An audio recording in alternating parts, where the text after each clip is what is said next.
কাফের মুশরিকদের কাছে আমরা কি শান্ত শিষ্ট ভদ্র এই হিসেবে বিবেচিত না উগ্র?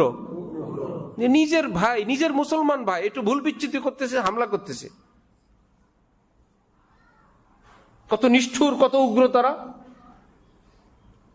আমাদের মধ্যে আবার একটা দ্বন্দ্ব হচ্ছে, মনে হয় যেন কাফের মুসলিম এত দ্বন্দ্ব না, মুসলমান মুসলমান, তরিকায় তরিকায়, মাযহাবে মাযহাবে যত দ্বন্দ্ব।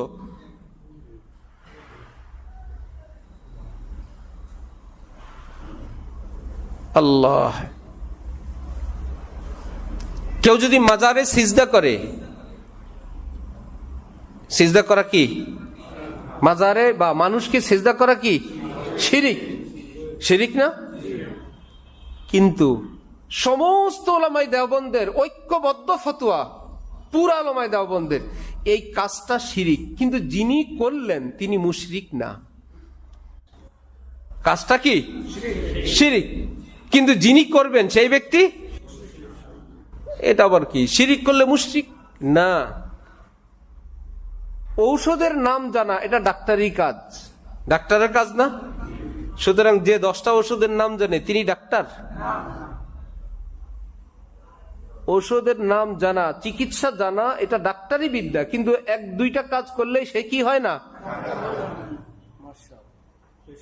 এক পারা হেফজ করলে এটা হেফজ, এক পারা হেফজ হয়েছে, সে হেফজ করে নাই, তাকে হাফেজ বলে কেন? সে হেফজ যে করে সে হাফেজ না ভাই, একটা পরিমাণ আছে। হেফজ পড়লেই কি হয় না? হাফেজ হয় না। চিকিৎসা করলেই ডাক্তার হয় না। মাল থাকলে মালদার হয় না, জমি থাকলে জমিদার হয় না। শিরিক করলেই মুশরিক হয় না। কাজটা শিরিক, কিন্তু সে মুশরিক না।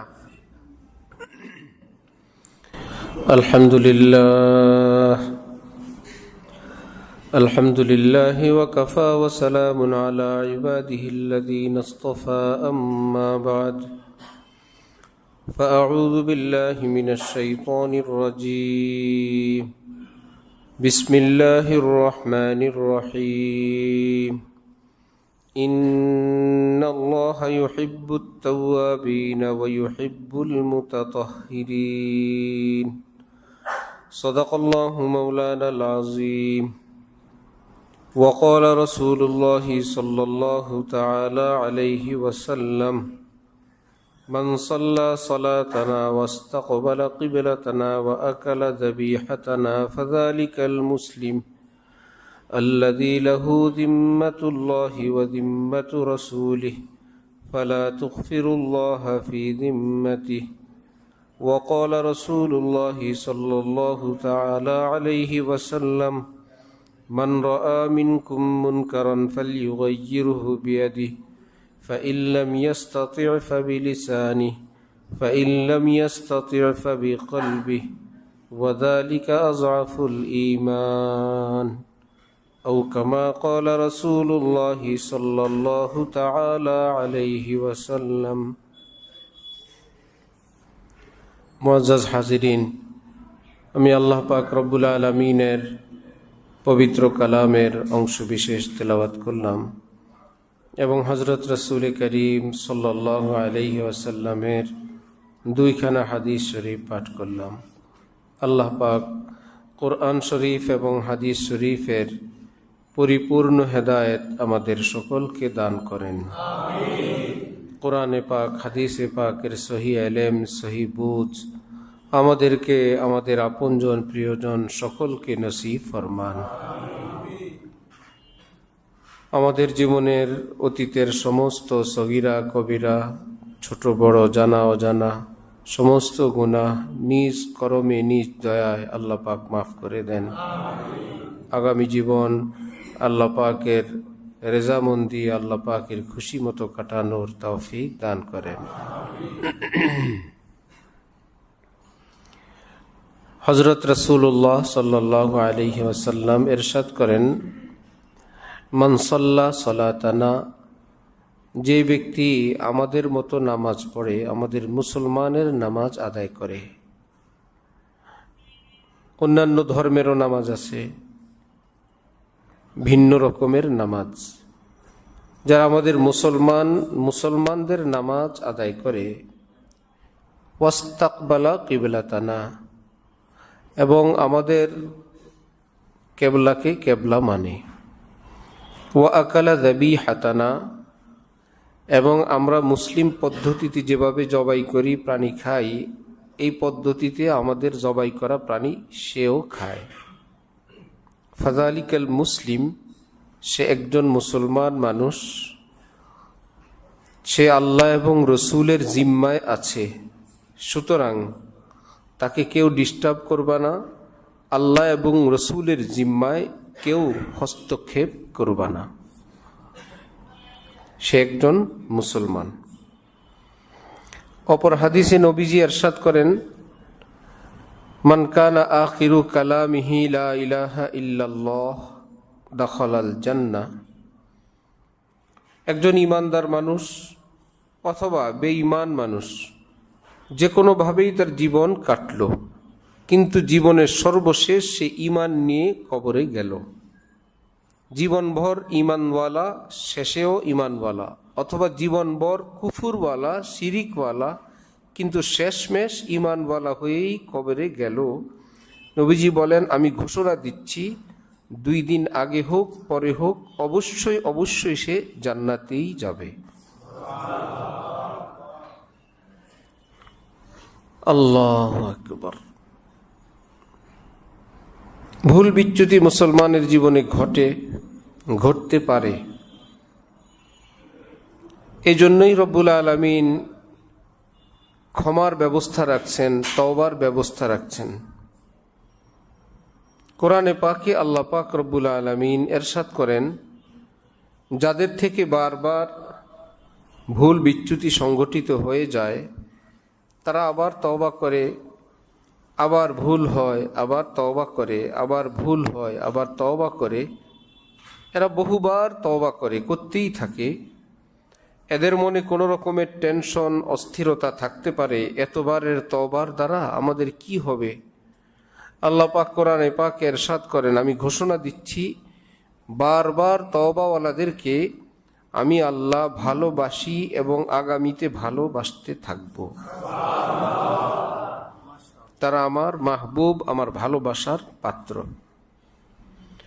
অপর হাদিসে কুদসিতে আল্লাহ পাক ইরশাদ করেন, পৃথিবীর মানুষ যদি এমন হয় কারো থেকে কোনো গুনাহ সংঘটিত হয় না, যার জন্য কেউ আমার কাছে ক্ষমাও চায় না, ভুল নাই, গুনাহ নাই, ক্ষমা চাওয়ার পাটও নাই, সবাই ভালো মানুষ, আমি এগুলোর মৃত্যু দিয়ে আমি নতুন একটা প্রজন্ম সৃষ্টি করব, যারা থাকতে চায় ভালো, এতৎসত্ত্বেও কিছু গুনাহ সংঘটিত হয়ে যায়, তারপরে তারা আমার কাছে মাপ চায়। আমি এই রকম জাতি সৃষ্টি করব, যারা থাকতে চায় ভালো, হয় কিছু ভুল বিচ্যুতি, ইচ্ছায় অনিচ্ছায়, শেষে আমার কাছে কান্নাকাটি করে আর আমি তাদেরকে মাপ করি। আমার কাছে এই রকম মানুষ বেশি ভালো লাগে। এই জন্য আমার ভাইয়েরা, আমরা যেই সমাজে যেই যুগে আছি, কোরআনে পাক হাদিসে পাকে অনেক রকমের কথা আছে, বহু ধরনের কথা আছে। হযরত ওলামায়ে কেরামের সাগরিদের সাগরিদ, শ্রোতার শ্রোতা, আমাদের কাছে, সকলের কাছে আমাদের যতটুকুন অনুমান, দ্বীন ইসলামের প্রকৃত শিক্ষা মুসলমানের নলেজে নাই। যার মতো যে যেখান থেকে যতটুকুন শিখছেন, যদি সহি উৎস থেকে জেনে থাকেন তাহলে তো নিরাপদ। আর যদি অনিরাপদ উৎস থেকে জেনে থাকেন, কোরআন হাদিস আছে ঠিক, কিন্তু কোরআন হাদিসের নামে সে প্রচণ্ড গুমরাহির মধ্যে এবং ভুলের মধ্যেই সে জীবন কাটায়। হাদিস শরীফে আছে, এক ওয়াক্ত নামাজ ইচ্ছাকৃতভাবে যে বর্জন করে, নবীজির ভাষা, সে কুফরি করল। মান তারাকা সালাতান মুতাআম্মিদান ফাকাদ কাফার। ইচ্ছাকৃতভাবে যে নামাজ বর্জন করলো সে কুফরি করল। অথচ পৃথিবীর সকল আলেম একমত, এইরকম ব্যক্তি কাফের না। নবীজি বললেন সে কুফরি করলো, নবীর উম্মতরা বলেন সে কাফের না। তাহলে নবীজির এই কথার অর্থটা কি? অর্থ হলো সে কাফেরের মতন কাজ করলো কিন্তু সে কাফের না। হাদিসে পাকে আছে লা ঈমান লিমান লা আমানাত লাহ, যার আমানতদারি নাই তার ঈমান নাই। ওয়ালা দীন লিমান লা আহদা লাহ, যে অঙ্গীকার পূরণ করে না তার দিন বলতে কিচ্ছু নাই। আলেম ওলামারা বলেন আমানতদারি যদি ভুল বিচ্যুতি হয় লোকটা কাফের হয় না, ঈমান আছে। অঙ্গীকার যদি পুরা নাও করে দিন বরবাদ হয় নাই, দিন তার আছে, ইসলাম আছে। হাদিস বলে নাই, তারা বলে আছে। বলেন যে নবীজি বুঝাইতে চান আমি যে ঈমানের দাওয়াত দেই আমার উম্মত যেই ক্লাসের হওয়ার কথা সে ওই ক্লাসের মুমিন না, নিচের ক্লাসের মুমিন।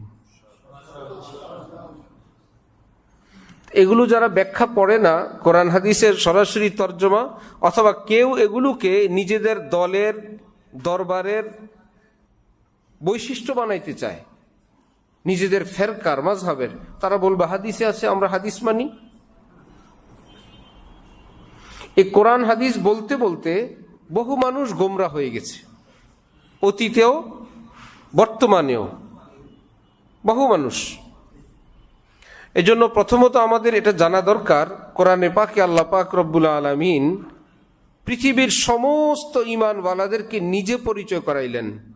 আল্লাহ পাক বলেন তোমাদের পরিচয় আমি করাই, ইন্নামাল মুমিনুনা ইখওয়া, কালেমাওয়ালা মানুষ পৃথিবীতে যত আছো তোমরা, আমি আল্লাহ ঘোষণা দিচ্ছি তোমরা একে অপরের ভাই লাগো, তোমাদের ভাই হয়।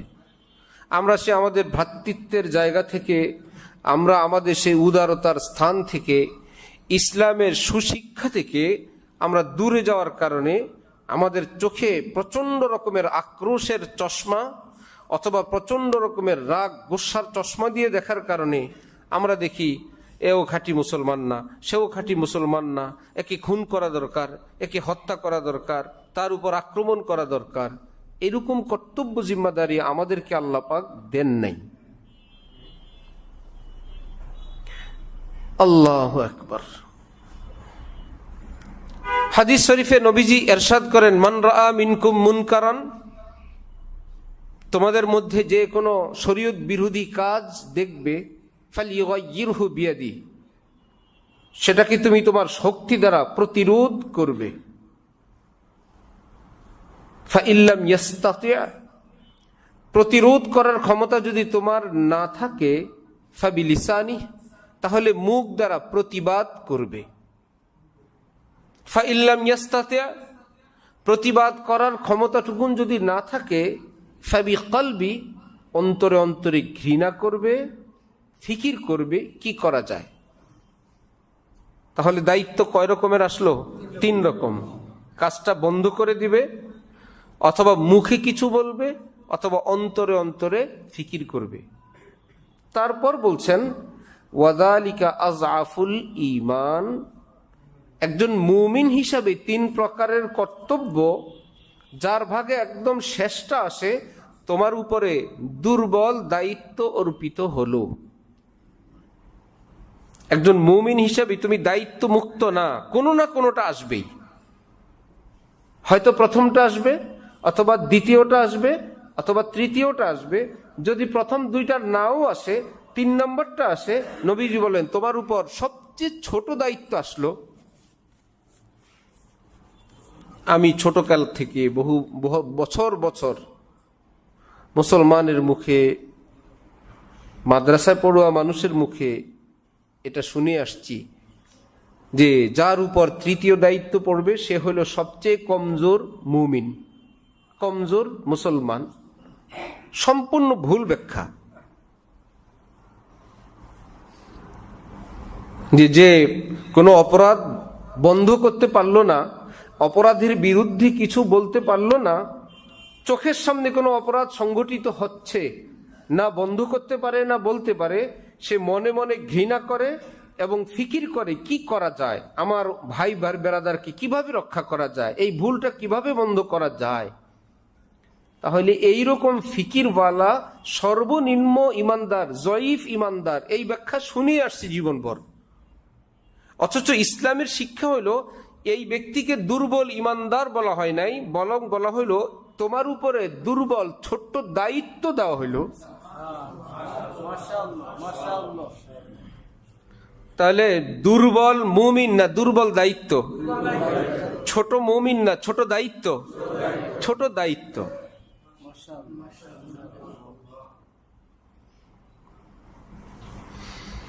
হইতে পারে তুমি মুমিন ফার্স্ট ক্লাসের, দায়িত্ব আসছে 3 নম্বরটা।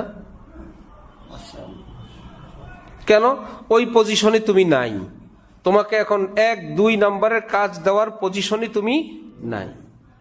তুমি যে মানচিত্রে, যেই সমাজে, যেই সময়ে বর্তমান আছো, এই অবস্থায় তোমার উপর 1-2 দায়িত্ব অর্পণের অবস্থা শরীয়তের পক্ষ থেকে নাই, কারণ আল্লাহ পাক জালেম না। যে আল্লাহ সদ্য ভূমিষ্ঠ শিশু দুধ মায়ের বুকে সৃষ্টি করেন, ঠিক প্রতি সেকেন্ডে সেকেন্ডে, প্রতি চুমুকে চুমুকে নতুন নতুন দুধ, ঘনত্ব, ক্যালসিয়াম, ক্যালোরি, মিষ্টি, ঘন, পাতলা, নতুন নতুন করে যে আল্লাহ ওই শিশুর জন্য দুধ সাপ্লাই করেন, সে আল্লাহ কত বড় হিকমতওয়ালা আল্লাহ।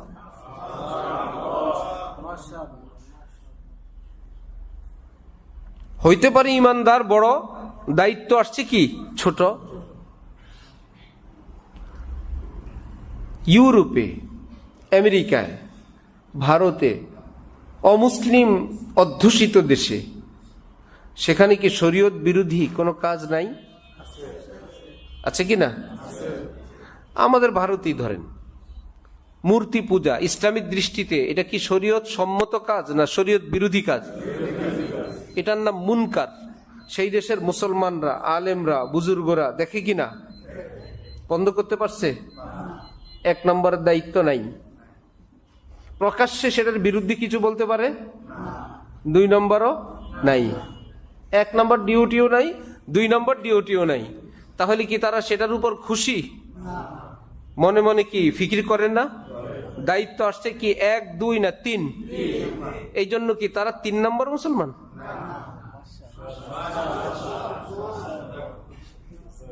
যে পৃথিবীর সবচেয়ে ছোট মুমিন তারা।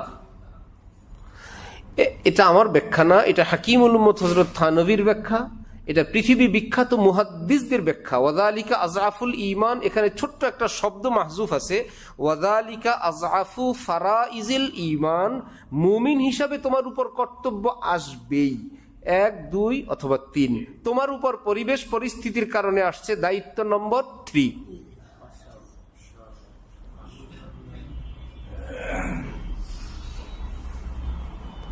বড় লোক মানুষ, ধনী মানুষ, সাধারণত এরা বিপদে আপদে যদি রেস্তোরাঁয় খায়, কি খায় জানেন?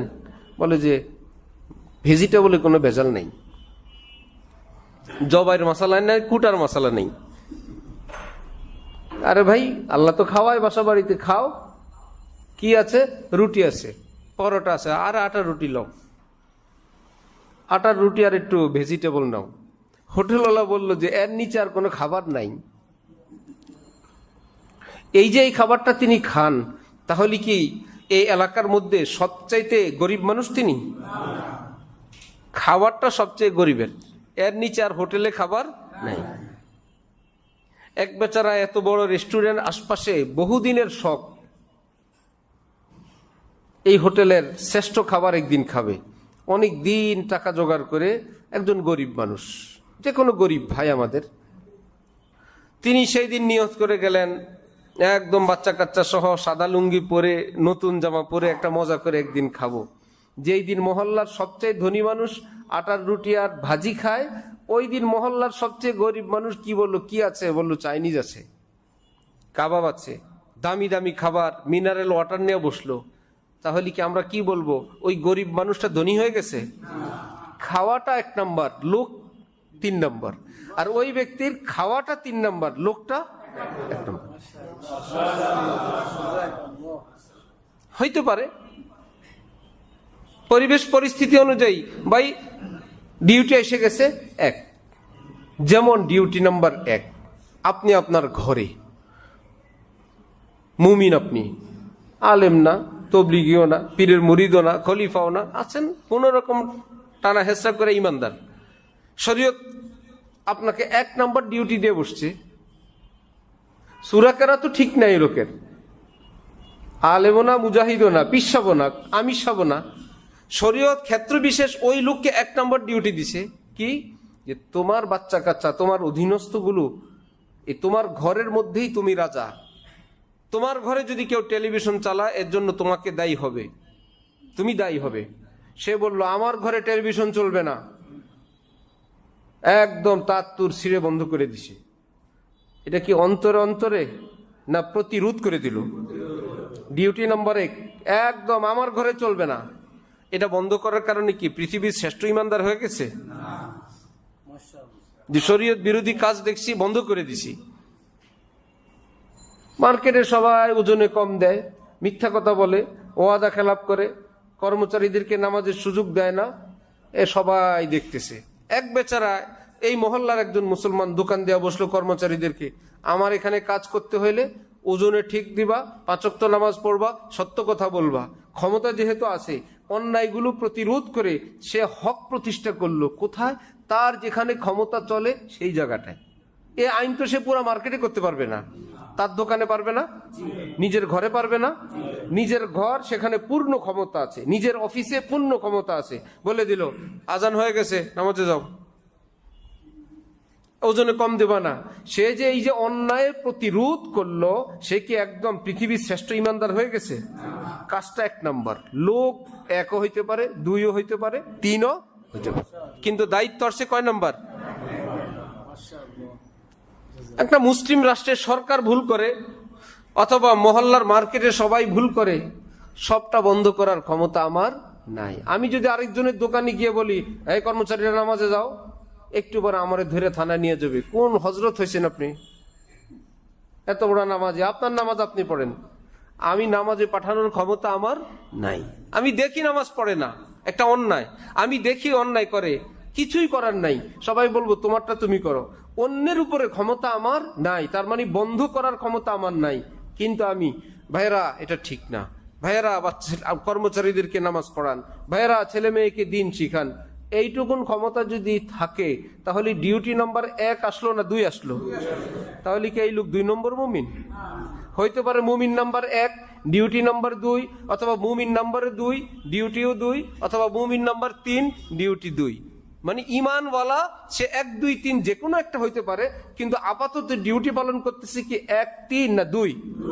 ভাইয়েরা এটা অন্যায়, এটা অন্যায়, রাষ্ট্র এটা অন্যায়, সরকার এটা অন্যায়, এটা হারাম, এটা ঠিক না, বন্ধ করতে পারে না, শুধু বলে। তাহলে আমাদের দেশে ব্যাংকে কি সুদ আছে না? আলিম ওলামারা পছন্দ করেন?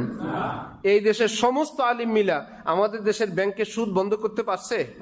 শরীয়ত বিরোধী একটা কাজ চোখের সামনে হচ্ছে, আলিম ওলামারা কেউ বন্ধ করতে পারলো না। এই বলি কি তারা খুশি? এটা সুদ, এটা অন্যায়, এটা বলেন কি না? তাহলে বললা এটা কয় নম্বর ডিউটি? আলেমরা 2 নম্বর মুমিন, 1 নম্বর ডিউটিতে পালন করতে পারেন নাই। হাকিমুল উম্মত থানভী বলেন, মিয়া 1 নম্বরটা এই শক্তি, যেটা এই শক্তি গায়ের শক্তি না, ক্ষমতার শক্তি। যদি তোমার শক্তি থাকে বন্ধ করো, এই শক্তিটা কি গায়ের জোর না ক্ষমতার জোর? যদি ক্ষমতা থাকে, হ্যাঁ ঘরে ক্ষমতা আছে, তোমার অফিসে ক্ষমতা আছে, এখানে তুমি বাদশা, তোমারটা তুমি চালাও, কিন্তু রাষ্ট্রীয়ভাবে তুমি ক্ষমতায় নাই। একজন মেয়ে মানুষ বেপরদায় যাওয়া, এটা কি শরীয়ত সম্মত কাজ না বিরোধী কাজ? আমরা 5 ওয়াক্ত নামাজের আগে মসজিদের সামনে দাঁড়াই, যে ভাই সারাদিন না পারি, কমপক্ষে শরীয়ত বিরোধী কাজ একটু বন্ধ করে আধা ঘন্টার জন্য। এক মহিলা মুখ খোলা, বেপর্দা, এই মুখ ঢাকো, এই মুখ ঢাকো, এই পুরুষরা পায়জামা টাকনের উপর উঠাও। আরে বাবা, কোন এলাকা দিয়ে পার হইলাম? বলে আব্দুল্লাহ মসজিদের পাশ দিয়ে জানতো, টের পান না, এটা মিটফোর্ড, ইসলামী শরিয়া আইন চালু হয়ে গেছে এখানে। এই বেচারা মায়ের ভয়ে পায়জামা উঠাইলো, মহিলা এত হুজুর মুসল্লি মিলে ধরছে, গোমটা টুমটা টেনে গেল। চলবে তো ইনশাল্লাহ? মাসখানিক চালাইতে পারবেন তো এভাবে? না রাত্রে লোক আসবে? কেন আসবে? পরে জানা হলো যে মুজাহিদিন একজনও মহল্লায় নাই, বাসায় ঘুমায় নাই, আজকে আত্মীয়র বাসায় চলে গেছে। কি ব্যাপার? ইসলামের একটু খেদমত করলাম, বলো মামলা হয়েছে সবার নামে। তারপরে বলে আপাতত মহল্লায় থাকে না, দোকানও খোলে না। হযরত থানবী বলেন, কেন? একটু আগে না তুমি ক্ষমতা ছিল, যেই ক্ষমতা আদায় করার পর টিকতে পারবা না, ওই ক্ষমতার নাম ক্ষমতা না।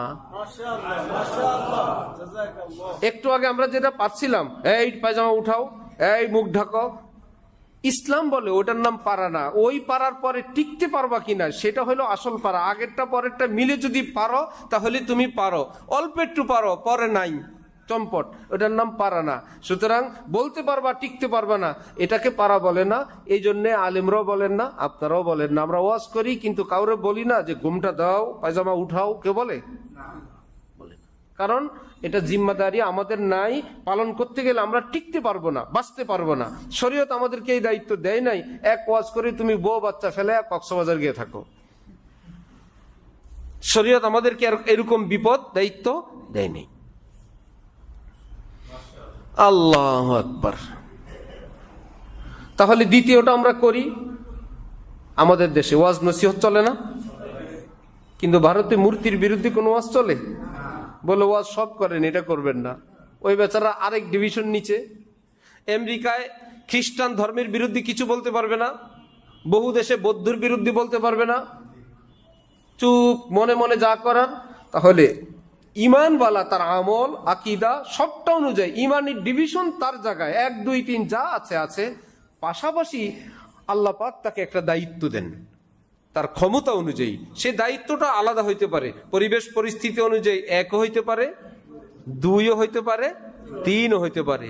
তাহলে দায়িত্ব যদি 3 আসে তাহলে কি মুমিন 3 হইতে পারে? মুমিন নাম্বার 1, দায়িত্ব নাম্বার 3।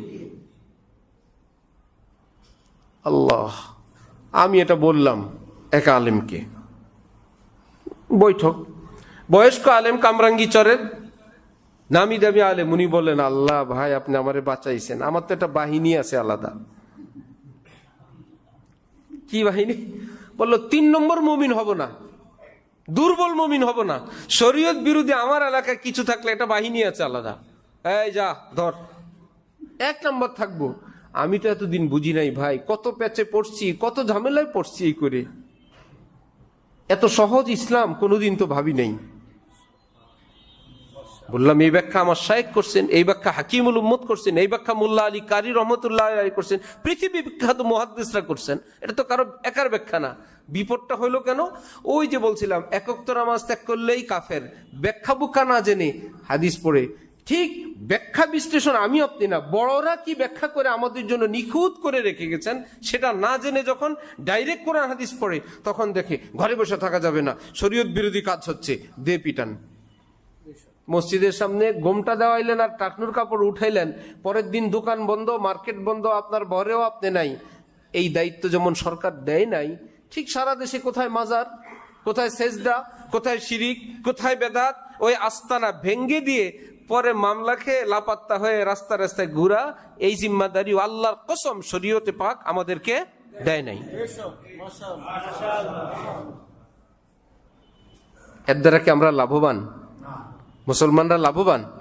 পৃথিবীর কাছে আমরা লাভবান?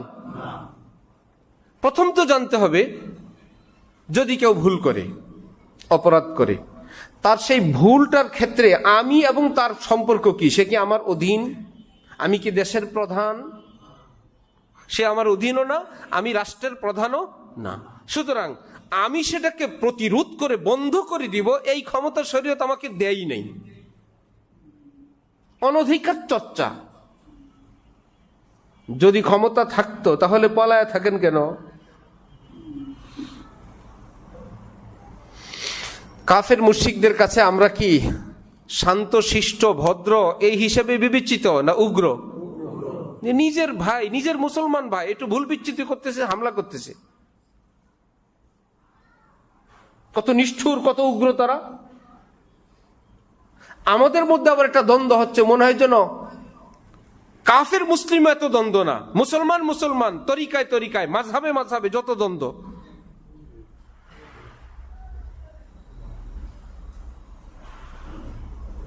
আল্লাহ, কেউ যদি মাজারে সিজদা করে,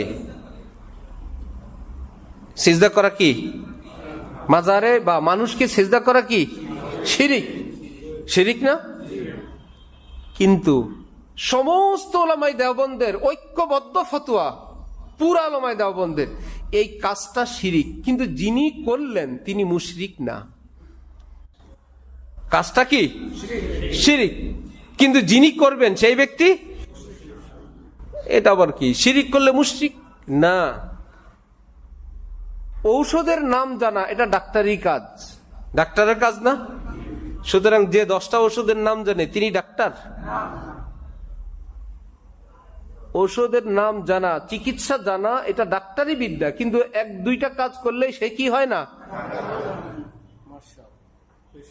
এক পারা হেফজো করলে এটা হেফজো, এক পারা হেফজো হয়েছে, সে হেফজো করে নাই, তাকে হাফেজ বলে? কেন? সে হেফজো যে করে সে হাফেজ না ভাই, একটা পরিমাণ আছে। হেফজো পড়লেই কি হয় না? হাফেজ হয় না। চিকিৎসা করলেই ডাক্তার হয় না। মাল থাকলে মালদার হয় না, জমি থাকলে জমিদার হয় না। শিরিক করলেই মুশরিক হয় না। কাজটা শিরিক, কিন্তু সে মুশরিক না। আমার না, আমার বাবার না, আমার পীরের না, ওলামায়ে দেওবন্দ সবার ফতোয়া দেখেন, বলছেন এরা আমাদের ভাই। কে বা কারা এদেরকে কোনো ভুল তথ্য দিছে, ভুল বুঝাইছে, তার ভিত্তিতে তারা আল্লাহকে পাওয়ার জন্য বলছে না এই ওলির ভিতরে আল্লাহ আছে। কাজটা চরম অন্যায়, নিশ্চয়ই বর্জনীয়, কিন্তু যে ভুল করে ফেলছে তারপরও ভ্রাতৃত্বের সূত্র কাটে নাই, সে এখনো আমার ভাই রয়ে গেছে।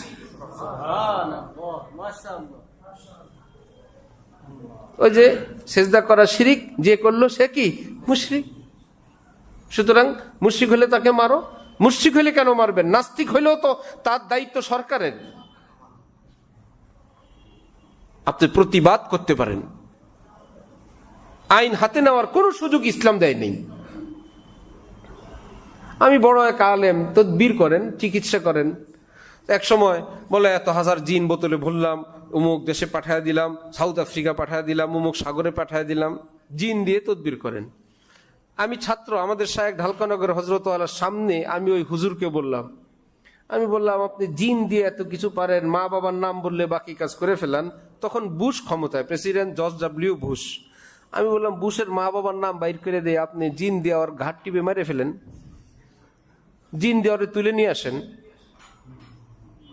ঠিক না? জিনের মাধ্যমে সব যদি করেন, এই জিন বোতলে ভরতেছেন, অমুক অমুক জায়গা থেকে ধরে নিয়ে আসতেছেন, বান মাইরা মেরে ফেলতেছেন, কমপক্ষে বান মারেন,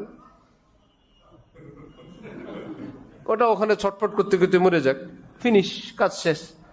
কবিরাজ সাহেব তখন বললেন, বলো না তদবিরেরও একটা ধর্ম আছে, কোন রাজা বাদশার উপর তাবিজ চলে না।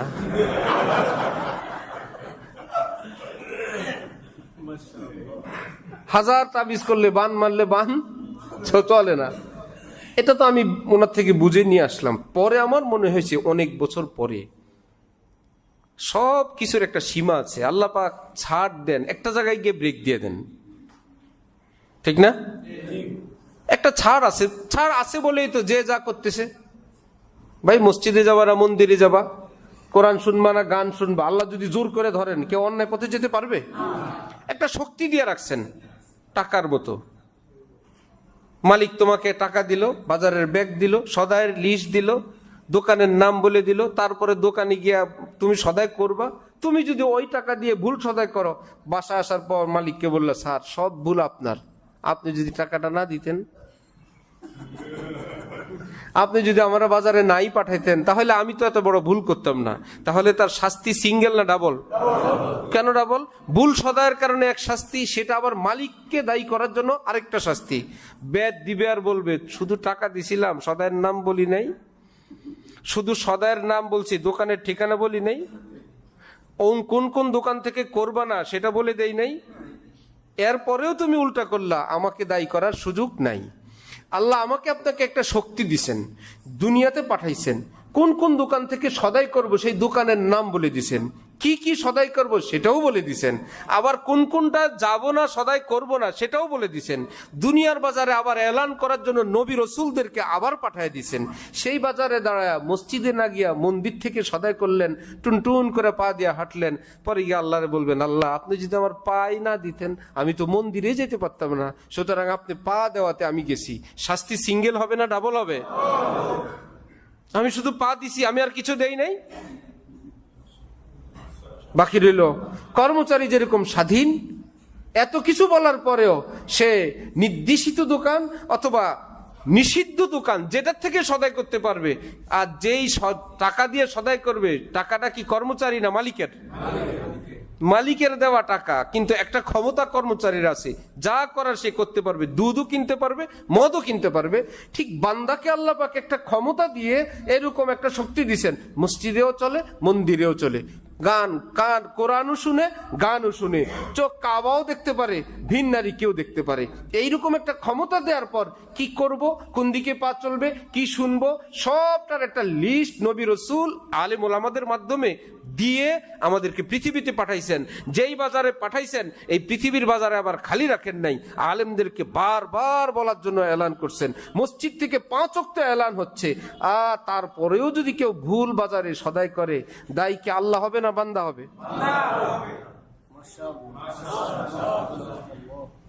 তিনি দেখতে থাকেন।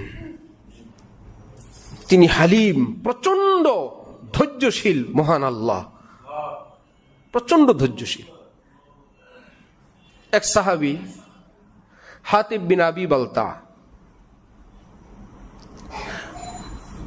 সুলহ হুদাইবিয়ার পরে, হুদাইবিয়ার সন্ধির কিছুদিন পরে মুশরিকরা একে একে তাদের চুক্তি ভঙ্গ করতে লাগলো। মুসলমানদের জন্য চুক্তি, বর্তমান যেরকম জাতিসংঘের চুক্তি, অনাক্রমণের চুক্তি আছে না, সব চুক্তি মুসলমানের জন্য। ইহুদির জন্য, খ্রিস্টানের জন্য কোনো চুক্তি নাই, কোনো আইন নাই, কোনো মানব অধিকার নাই, কোনো জুলুম অত্যাচারের কোনো বিবৃতি নাই, কোনো বিরোধিতা নাই। মিটিং ডাকে, মশওয়ারা করে, তিরস্কার জানায়, ধিক্কার জানায়, আমরা গভীরভাবে পর্যবেক্ষণ করছি। কিন্তু মুসলমান যদি কোনো কিছু করে, সাথে সাথে সেখান থেকে জাতিসংঘের উদ্যোগে বাহিনী এসে গেছে। জাতিসংঘ, তুমি ইসরায়েল বাহিনী পাঠাইতে পারো না? তোমার কোনো সদস্য নাই, সারা পৃথিবীর আন্তর্জাতিক সৈন্য, বলে হ্যাঁ এটা হবে মুসলমান যদি কোথাও বাড়াবাড়ি করে, ওই জন্য। এটা আমাদের জন্য না, আমরা তো এই আইন দিয়ে আমরা রক্ষা পাবো, এই আইন দিয়ে তোমাদেরকে ধ্বংস করব। হুদাইবিয়ার চুক্তিগুলো এই কাজে লাগানো শুরু করলো মক্কার মুশরিকরা। সব চুক্তি নিজেরা ভঙ্গ করে, মুসলমানরা কিছু করতে গেলে বলে দেখেন চুক্তি আছে। বড় মুশকিল। নবীজি দেখলেন যেহেতু তারা চুক্তি ভঙ্গ করলো, এখন সেই চুক্তি রক্ষা করা আর আমাদের দায়িত্বে নাই। আমরা কঠিনভাবে প্রস্তুতি গ্রহণ করো, আমরা আমাদের আত্মরক্ষার জন্য, ইসলামের সুরক্ষার জন্য আমরা আমাদের মজবুত এবং শক্ত প্রস্তুতি গ্রহণ করো। ভিতরে ভিতরে নবী প্রস্তুতি নিচ্ছেন যে এত জুলুম অত্যাচার, মক্কার 13 বছর, এরপরে হলো আরো 6 বছর, 6ষ্ঠ হিজরিতে হুদাইবিয়ার সন্ধি, 13 আর 6 কত? চিন্তা করেন কত যন্ত্রণা।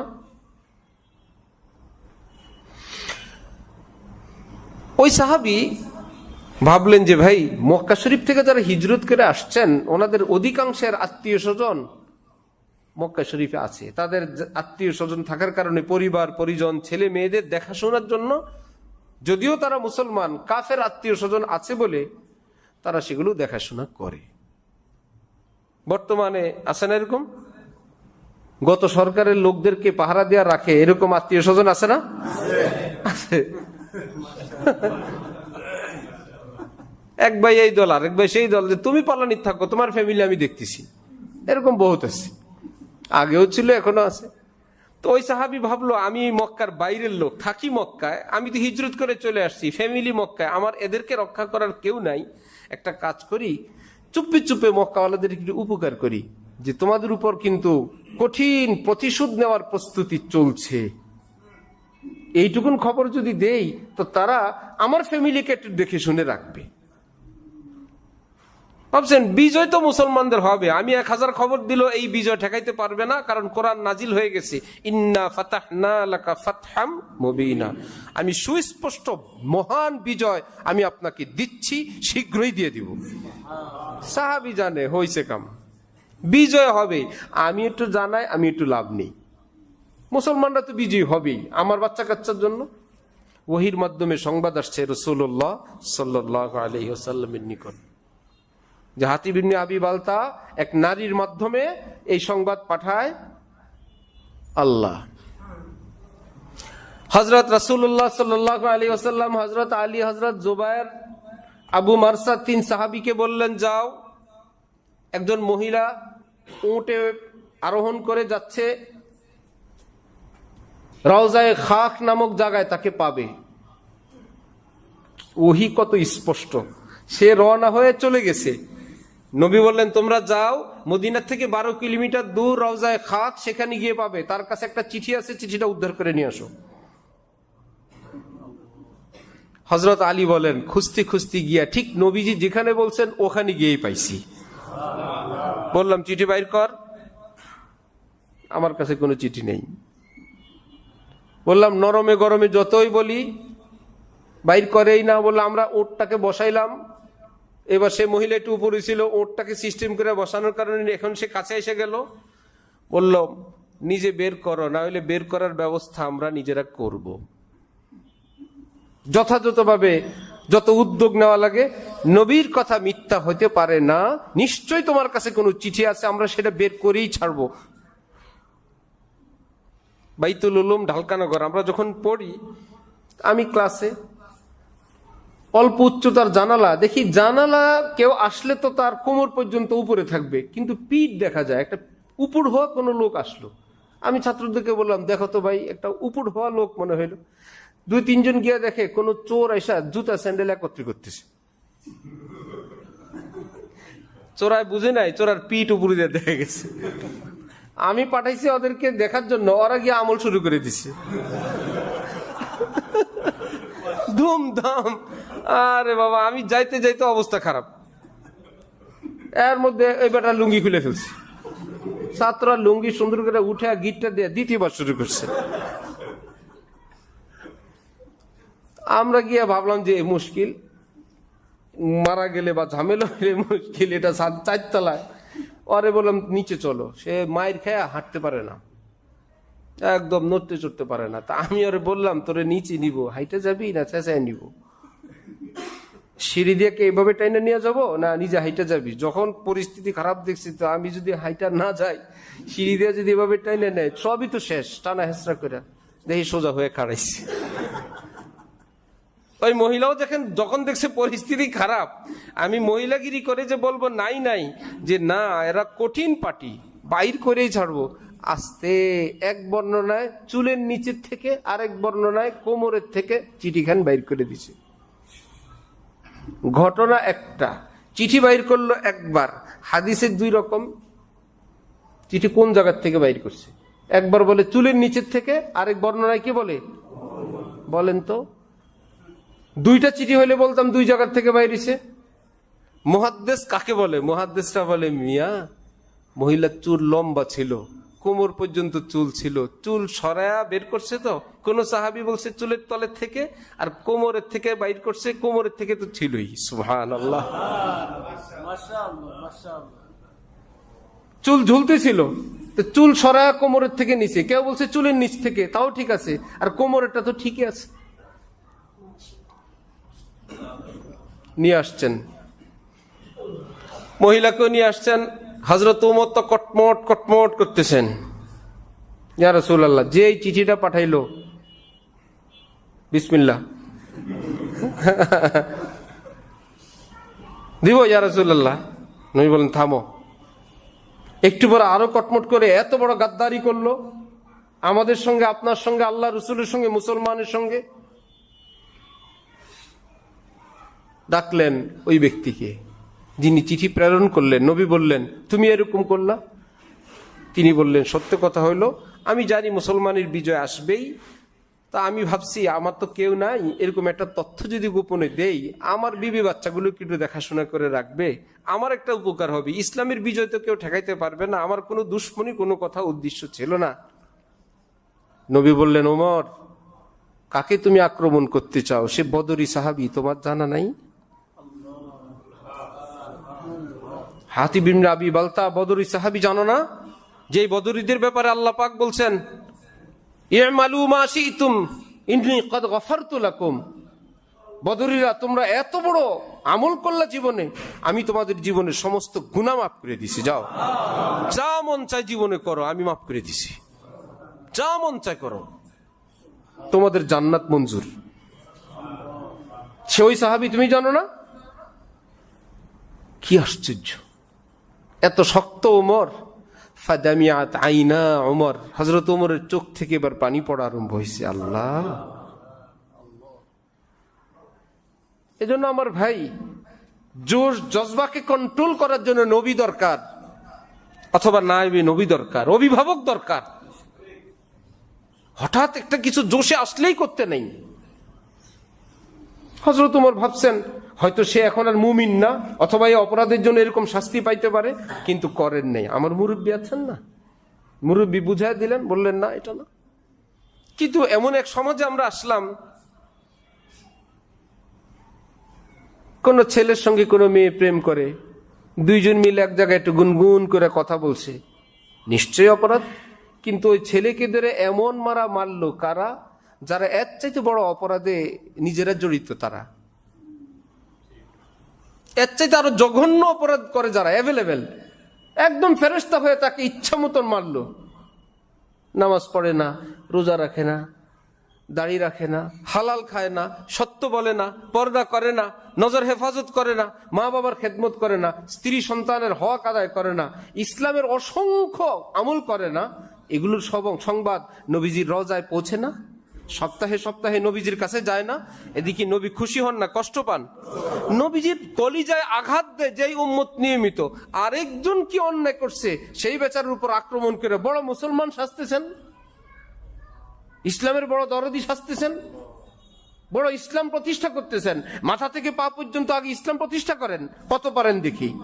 নিজের ব্যবসা প্রতিষ্ঠানে করেন, নিজের ঘরে করেন, নিজের বোনের হক দিয়ে দেন, ফুফুর হক পরিশোধ করে দেন, প্রতিবেশীর হক আদায় করেন, স্ত্রীর হক টুকুন আদায় করেন। কত বড় মুসলমান, কত বড় মুজাহিদ দেখি আমরা। আশ্চর্য অবস্থা, কেউ কাউকে মানে না। মুসলমান সাজার জন্য একটা মিছিল, একটা আন্দোলন। গ্যান্ডারি এক মাজার, চিনবেন? গ্যান্ডারিয়া বড়ইতলা মাজার। আমরা ছাত্র জামানায় বেড়ার মাজার, এরকম অতি উৎসাহী কিছু ছেলে পেলে, ভাই মাজারে অন্যায় হয়, নেশা হয়, 100 বার আমরা স্বীকার করি, সেটা বন্ধ করা দরকার, আমরাও ভাবি। কিন্তু বন্ধের তরিকা কি আমার আপনার হাতে? এভাবে করব? একদম গিয়ে মিছিল দিয়ে মাজারটা ভেঙে দিল, খুব কাজের কাজ করলো। এখন মাজারওয়ালাদের তো লোক আছে, তারাও তো এই দেশের নাগরিক। এখন তারা যে ভাই এটা আক্রমণ করা, এটা তো দেশের আইন না, এটা ইসলামের আইন না, এসা তেসা, তারা এটা দুইটা গ্রুপ হয়ে গেল। এলাকার নেতৃবৃন্দ আসলো, সরকারি লোকজন এসে মাজারওয়ালাদেরকে শান্ত করলো, তোমরা থাকো, আমরা তোমাদের মাজার পাকা করে দিচ্ছি। বেড়ার মাজার আন্দোলনের ফসল এখন কি হয়েছে? এটা আন্দোলন হইল? যে আন্দোলনের রেজাল্ট বেড়ার মাজার পাকা হয়, এটা আন্দোলন বলে? এটাকে বিবেকহীন হইলে, অদূরদর্শী হইলে, বোকা হইলে এমন আন্দোলনই করে। ফিকির করো, একজন ভাইকে দিন বুঝাও, আদর আপ্যায়ন করো, চা খাওয়াও, সেখানে কে মুরব্বী, কে যায়, কি করা যায়, পারলে পারো, না পারলে নাই। তুমি কোনো নবী তো না। আমরা কি নবী রসুল হয়ে গেছি? তাহলে এত বড় দায়িত্ব কোত্থেকে আসে এগুলোর? কি বিশৃঙ্খলা, কি গ্রুপিং! এজন্য নিজের কর্তব্য আগে পালন করেন, নিজের দিকে তাকান যে আমি কতবার নবীকে আঘাত দেই, আমি কতবার নবীর কলিজা আঘাত করি।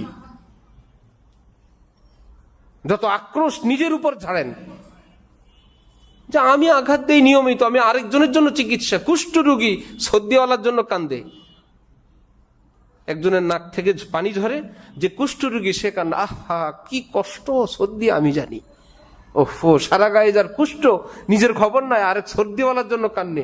এইরকম বোকা যেরকম, ঠিক আমাদের অবস্থাও সেরকম। ইসলামী আইন প্রতিষ্ঠা করেন আপনার ঘরে, যে আমার একটা ছেলে মেয়ে বদ্দিনী করবা না, বেনামাজি থাকবা না, আমার ঘরে কোনো অশ্লীল ছবি চলবে না, কোন হারাম কাজ চলবে না, আইন পালন করেন। আমার অফিসে কোনো মিথ্যা এবং সুদ ঘুষ চলবে না, আমার ব্যবসার মধ্যে কোনো ব্যাংকের টাকা আসবে না, আইন করেন যত পারেন। আল্লাহ আমাদেরকে দ্বীনের সহি বুঝ দান করেন। আল্লাহ আমাদের মুসলমান ভাইদেরকে সহি বুঝ দান করেন। এই দেশব্যাপী যা শুরু হলো, ভাই আমরা তো এখানে কোনো এক হুজুরের ভক্তরা থাকি না, এই দেশে এক পীরের মুরিদরা থাকি না, এখানে বহু রকমের ভ্যারাইটিস মুসলমান, বহু চিন্তার, বহু ফিকিরের। ভাই আপনার যদি অপছন্দ হয়, আপনি ফিকির করেন, বুঝান, বা সে আপনাকে বুঝাবে। বুঝানোর ক্ষমতা নাই, আল্লাহর কাছে চোখের পানি দিয়ে দোয়া করেন। কারো গায়ে আক্রমণ করা, কারো জীবন জানমাল ক্ষতিগ্রস্ত করা ইসলামিক দৃষ্টিতে কবিরা গুনাহ। সরকার যদি হয়, সে তার সাধ্য সামর্থ্য অনুযায়ী করবে। সরকারও তো কাঁপতে থাকে পৃথিবীর আন্তর্জাতিক চাপের সামনে, যে এই দেশে একটা কিছু করব, বিদেশ থেকে চাপ আসবে। এক এক জায়গায় ভয়ঙ্কর অপরাধের আস্তানা, সেটা বন্ধ করা জরুরি ছিল, কিন্তু আমাদের অদূরদর্শী কার্যকলাপের কারণে দেশ এখন ওই নষ্টওয়ালাদের পক্ষে, আমাদের বিপক্ষে। তারা এখন আমাদের মামলা, আমাদের নামে তারা এখন বিচার চায়। আমরা মনে করি এর সঙ্গে শুধু আমাদের দেশের মুসলমানরাই জড়িত না, আমাদের দেশের শত্রু, ইসলামের শত্রুরাও এর সঙ্গে সম্পৃক্ত ব্যাপকভাবে। কি করলে এগুলো পড়বে? এখানে হাদিস শরীফ আছে, কিয়ামতের আগে জিহাদ, মুসলমানরা জিহাদ করবে, তারপরে পতাকা হবে কালো, কালেমা থাকবে সাদা, লা ইলাহা ইল্লাল্লাহ মুহাম্মাদুর রাসূলুল্লাহ ওয়ালা থাকবে, ইত্যাদি ইত্যাদি।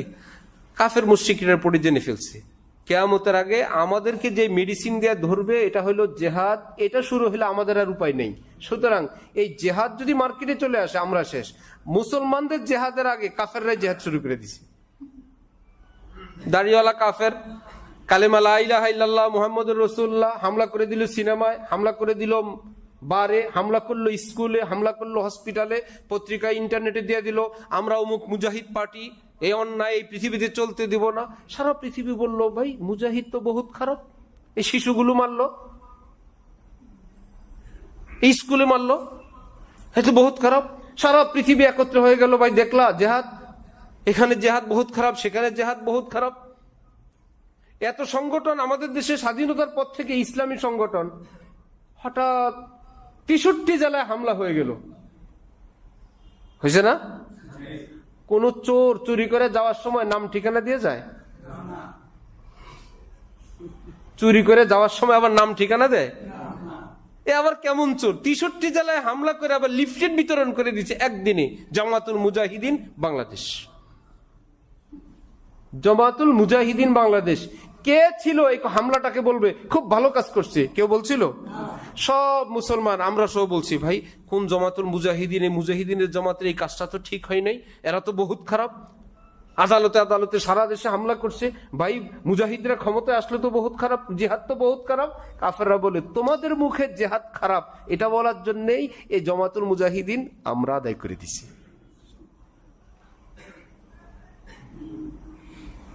মারে, ভিডিও করে, প্রকাশ্যে খুন করে, জবাই করে, ইসলামের পতাকা দেয়, সারা পৃথিবী দেখে। দেখছেন মুসলমান কত খারাপ, কত জঙ্গি, জিহাদ কত নিকৃষ্ট। সব সাধারণ মুসলমানরা, বাবারে এটা যদি আমাদের দেশে হয় কি হবে? সবাইকে ভয় পাইলো। দেখলেন জিহাদ মানি এই, মুজাহিদ মানি এই, সাধারণ মুসলমানরা সব ভয় পেয়ে গেল। আফগানিস্তানের সঙ্গে খেলাধুলা ঠিকই করে, নিয়মিত করে না? ব্যবসা বাণিজ্য করে, খেলাধুলা করে, সবাই সবকিছু করে। মনে যেন আফগান একটা সন্ত্রাসী দেশের নাম হয়ে গেছিল। জিহাদ এত খারাপ হইলো, আফগানিস্তানে তো কিছু রাখার কথা না। যে কয়জন ক্ষমতায় আছে এরা ব্যতীত সব জবাই করে ফেলার কথা। এরা তো সুন্দর শাসন করতেছে, সারা পৃথিবীওয়ালারা কাঁপতেছে। পাকিস্তান ভিতরে ভিতরে আন্দোলন শুরু হয়েছে যে তোমাদের গণতন্ত্র আমরা বহুত দেখছি, আমাদের একটু তালেবানের মতো একটু দেশটা চালাও তো। আশপাশের দেশওয়ালারা বলতেছে যে ভাই সবাই বললা খারাপ খারাপ, তাদের অর্থ এত ভালো, বিশ্বব্যাংকে তাদের আগের যা টাকা ছিল সব আটকা, 1 পয়সাও দেয় নেই। সারা পৃথিবীর ঋণগ্রস্ত এক দেশ, সেখানের বিচারপতি হাইকোর্টের আমাদের হযরতুল্লাহর সঙ্গে পাকিস্তান গেলে দেখা হইলো, তিনি বললেন আফগানিস্তানের রাষ্ট্রীয়ভাবে 1 পয়সাও ঋণ নেই, সব পরিশোধ হয়ে গেছে। পৃথিবীর কারো কাছে তারা ঋণগ্রস্ত না, বরং সরকার রাস্তাঘাট থেকে বেকার ফকির মিসকিন ধরে ধরে যেগুলো কাজের উপযুক্ত কাজ দিচ্ছে, বাকিগুলোকে ফ্রি খাওয়াইতেছে, ভিক্ষা করতে পারবে না। আফিম চাষ বন্ধ করে দিছে, জাফরানের চাষ করতেছে, মাটির তল থেকে আল্লাহ পাক উঠাইতেছেন, হোটেল ভালো চলতেছে, মা বোনরা নিরাপদে চলতেছে। তারপরেও খারাপ, সেখানে নারী অধিকার লঙ্ঘন হয়। কেমনে? কলেজে পড়তে দেয় না। আর ফিলিস্তিনি যে সেখানে হত্যা করতেছে, সেখানে কোনো মানবাধিকার লঙ্ঘন হয় না, শুধু কলেজে পড়তে দেয় না, এতে মানবাধিকার বহুত লঙ্ঘন হয়ে গেছে।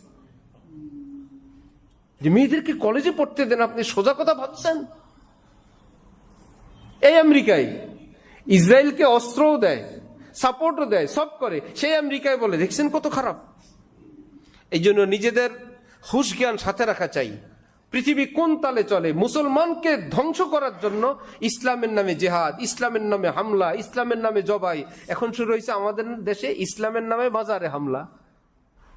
সবাই বলবে ভাই এগুলো তো ঠিক না, ভাই ভাই কবর থেকে লাশের উপরেই করে, এটা সেই করে। এই জন্য যারা আমাদের এই সমস্ত মজলিসে আছেন, আমাদেরকে ভালোবাসেন, মহব্বত করেন, আমরা অন্তর থেকে আমরা তাদেরকে অনুরোধ করব, এই সমস্ত কোন ধরনের অন্যায় অপরাধে আমরা জড়াবো না। ঠিক আছে ইনশাআল্লাহ? আমরা দোয়া করব, ফিকির করব, কেউ ভুলে থাকলে তাকে ভালোবেসে মহব্বত করে, হ্যাঁ আমি আমার অধীনস্থ যদি হয়, আমার অফিস হয়, আমার ঘর হয়, আমার শক্তি যেখানে আছে সেখানের হুকুম ভিন্ন, কিন্তু সমাজ এবং রাষ্ট্রে যে সমস্ত দায়িত্ব কর্তব্য আমাদের উপরে না, সেগুলোতে আমরা অন্যায় কোনো হস্তক্ষেপ করব না। আল্লাহ আমাদেরকে তৌফিক দান করেন। যত ক্ষমতা, যত জোর, সেটা নিজের গায়ে, নিজের দেহে, নিজের ঘরে, নিজের অফিসে, নিজেদের জীবনে। আল্লাহ আমাদেরকে দ্বীনকে সুন্দরভাবে বুঝার তৌফিক দান করেন। ওয়া আখিরু দাওয়ানা আলহামদুলিল্লাহি রাব্বিল আলামিন।